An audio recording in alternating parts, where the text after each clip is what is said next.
Huruf nun bertasydid, huruf mim bertasydid itu hukumnya adalah gunnah musyaddadah. Kemudian la illam ada nun sukun berjumpa dengan huruf lam atau nun sukun yang setelahnya huruf lam. Kita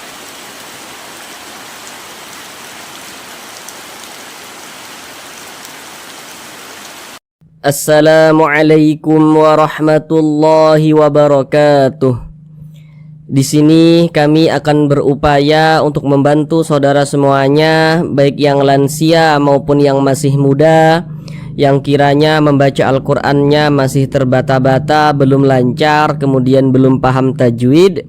Maka di sini kami akan berupaya untuk membantu saudara semuanya agar bisa segera memahami ilmu tajwid, kemudian bisa segera lancar di dalam membaca Al-Qur'annya. Jadi nanti akan kita uraikan bersama-sama tajwidnya dengan pelan-pelan, sehingga insyaallah akan sangat mudah untuk dipahami. Baiklah, langsung kita mulai belajar mengaji Al-Qur'annya. Melanjutkan kembali belajar mengaji Al-Qur'an kita, yakni kita memasuki surah Yasin ayat yang ke-18. Sebelumnya ayat ke-17 dan sekarang kita masuk ayat yang ke-18. Mari kita baca bersama-sama. Semoga yang belum lancar membaca Al-Qur'an bisa segera lancar, kemudian yang belum memahami ilmu tajwid semoga bisa segera memahami ilmu tajwid. A'udzu billahi minasy syaithanir rajim.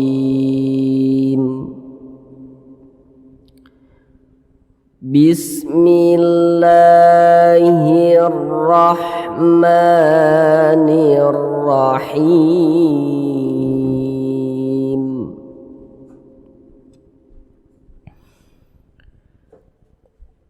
Qalu inna tatayyarna bikum la illam tantahu lanarjumannakum wa la yamassannakum azabun alim. Sekarang mari kita uraikan tajwidnya dengan perlahan-lahan. Yang pertama di sini qa dibaca panjang. Nah, perhatikan rumus mad tabi'i yang terletak pada kotak rumus 3 yang warna hitam. Nah, rumus 3 warna hitam, perhatikan. Kalau kita mengaji Al-Qur'an berjumpa dengan alif, ini alif nih, tapi dia disambung dengan huruf qaf.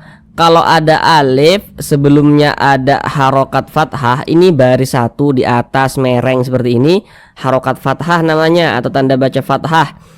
Jadi kalau ada alif sebelumnya ada harokat fathah, maka huruf yang memiliki harokat fathah ini dibaca panjang. Sehingga qa dibaca panjang, mad tabi'i panjangnya itu 2 harokat. 1 alif 2 harokat. 1 alif itu ya 2 harokat. Coba kita pakai garis ini supaya, nah sebentar.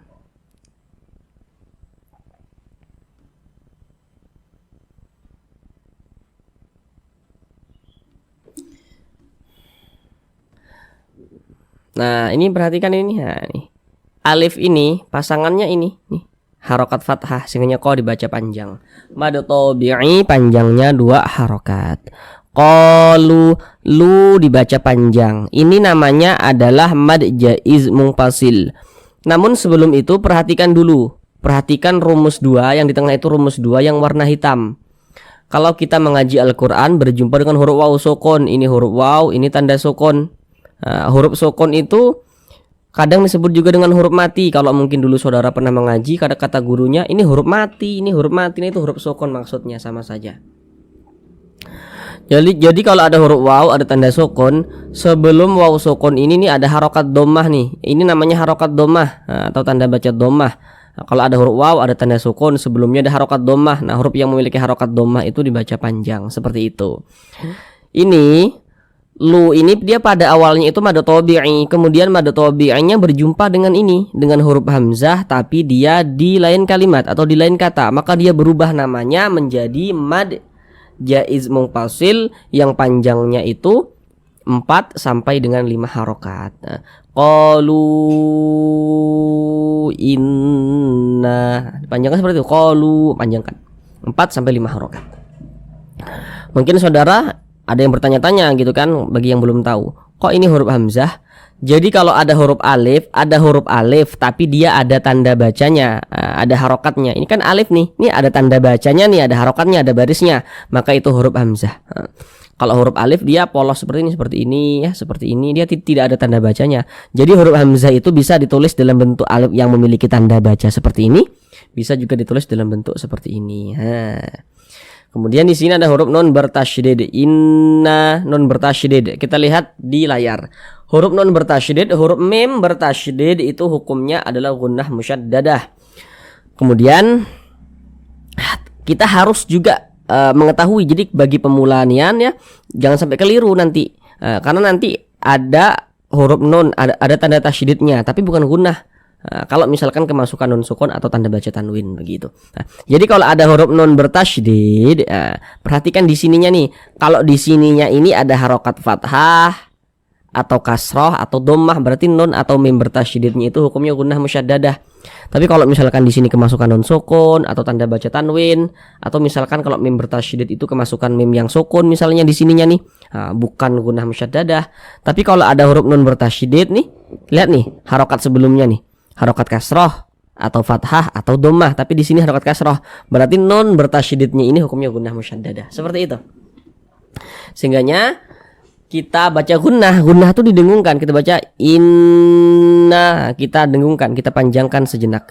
Inna, seperti itu. Nah, dibaca panjang masih di rumus 3 yang warna hitam karena di sini ada alif.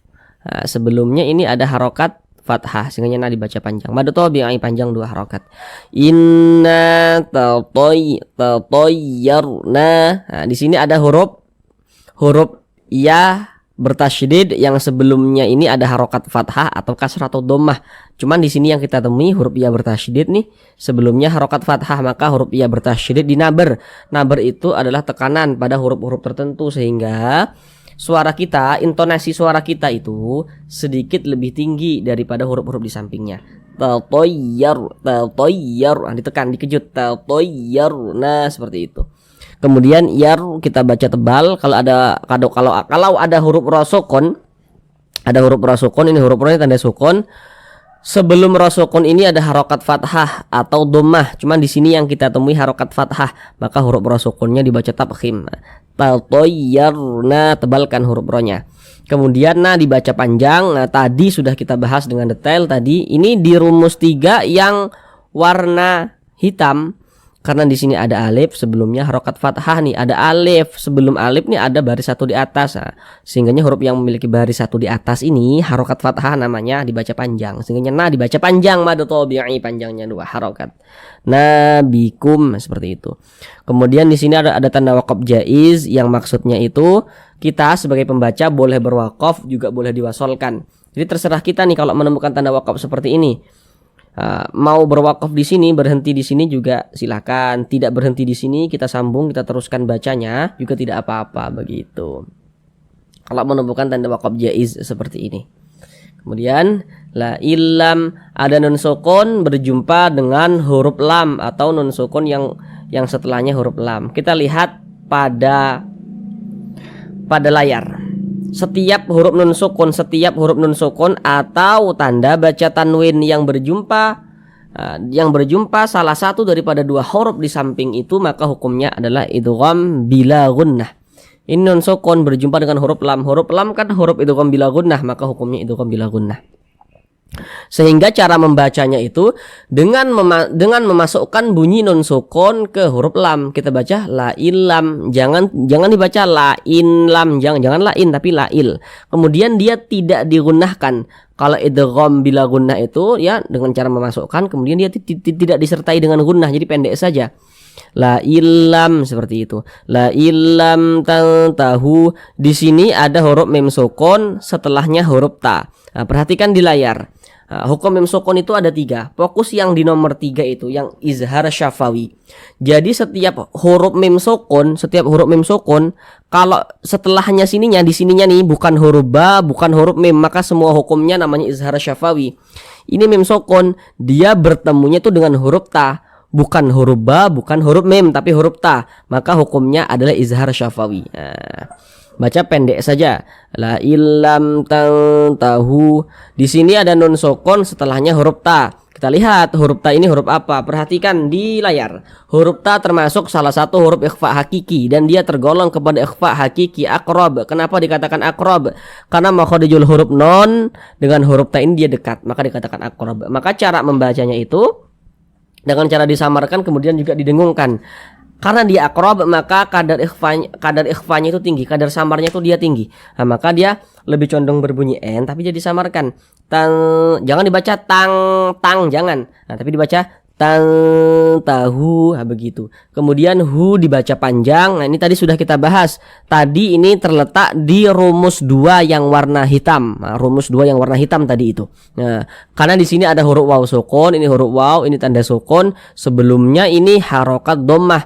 Jadi kalau ada huruf waw, ada tanda sukun, sebelumnya ada harokat dhammah, maka huruf yang memiliki harokat dhammah ini dibaca panjang. Nah, sehingga hu dibaca panjang. Ini nih harokat dhammah namanya. Hu dibaca panjang. Mad tabi'i panjangnya 2 harokat.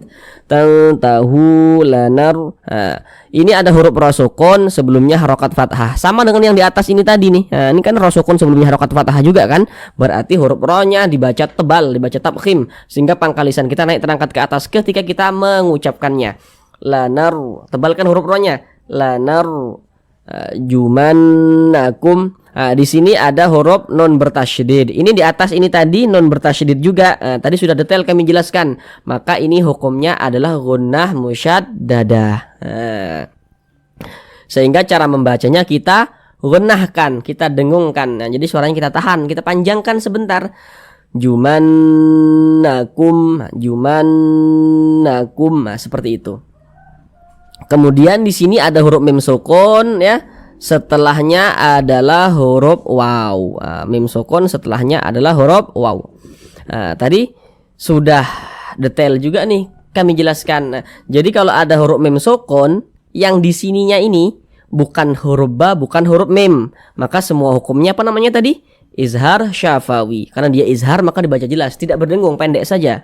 Pokoknya yang izhar tuh pokoknya dia tidak dibaca, tidak didengungkan, tidak digunakan. Makanya dibaca pendek begitu. Tidak perlu kita tahan suaranya, pendek saja. La narjumannakum wala yamas nakum, pendek. Jangan dibaca la narjumannakum wala yamassannakum. Kumnya jangan dipanjangkan, salah, pendek saja. Kemudian di sini ada huruf non bertasydid. Sama nih nun bertasydid, ini nun bertasydid. Apa hukumnya? Gunnah musyaddadah. Tanda tasydid itu seperti ini, seperti angka 3 terbalik ke atas atau seperti huruf W. Kita gunnahkan. Wala yamassannakum minna. Nah, di sini ada huruf mim sukun, setelahnya huruf mim. Kita belum berjumpa dengan ini. Perhatikan di layar. Hukum mim sukun ada 3, fokus yang di nomor 2. Nomor 2 itu ada bacaannya idgham mimi. Jadi kalau ada mim sukun, setelahnya ini kan huruf mim atau mim sukun yang berjumpa dengan huruf mim begitu. Hukumnya idgham mimi ya.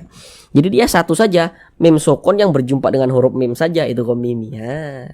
Karena dia idgham mimi ya, maka kita baca dengan dengungan. Kita baca wala yamassannakum minna. Kita kumnya itu kita tahan, kita panjangkan sejenak, kita dengungkan. Kum minna. Seperti itu. Kemudian di sini ada huruf nun bertasydid. Apa tadi hukumnya nun bertasydid? Hukumnya adalah gunnah musyaddadah. Kita gunnahkan minna. Nah dibaca panjang mad tabi'i tadi sudah kita uraikan.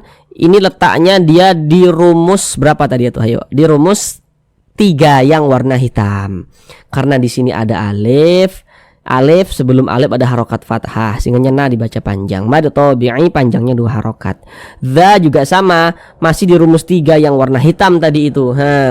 Karena di sini ada alif sebelumnya harokat fathah nih ya. Jadi kalau ada alif sebelum alif ini tadi ini ada baris 1 di atas nih harokat fathah. Singgahnya huruf yang memiliki harokat fathah itu dibaca panjang. Singgahnya dza juga dibaca panjang. Mad tabi'i panjangnya 2 harokat. Adzabun alim.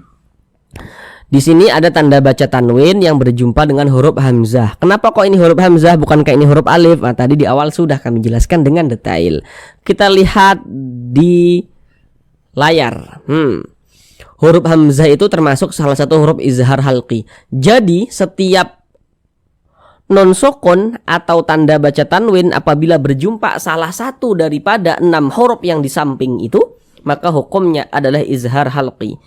Ini tanda baca tanwin berjumpa dengan huruf hamzah. Huruf hamzah, huruf izhar halqi, maka ini hukumnya izhar halqi. Kalau izhar dibaca jelas, dia tidak berdengung, pendek saja. Adzabun alim, jangan dibaca adzabun alim, jangan dipanjangkan seperti itu, salah, pendek saja. Adzabun alim, lim dibaca panjang. Ini namanya mad arid li sukun. Nah, namun sebelum itu perhatikan dulu. Perhatikan rumus 1. Perhatikan tuh rumus mad tabi'i ya. Perhatikan rumus mad tabi'i yang di kotak nomor 1 tuh. Rumus 1 yang warna hitam. Jadi kalau kita mengaji Al-Quran berjumpa dengan huruf ya sukun, ini huruf ya, ini ada tanda sukun ya. Sebelum ya sukun ini ada harokat kasroh, maka huruf yang memiliki harokat kasroh ini dibaca panjang.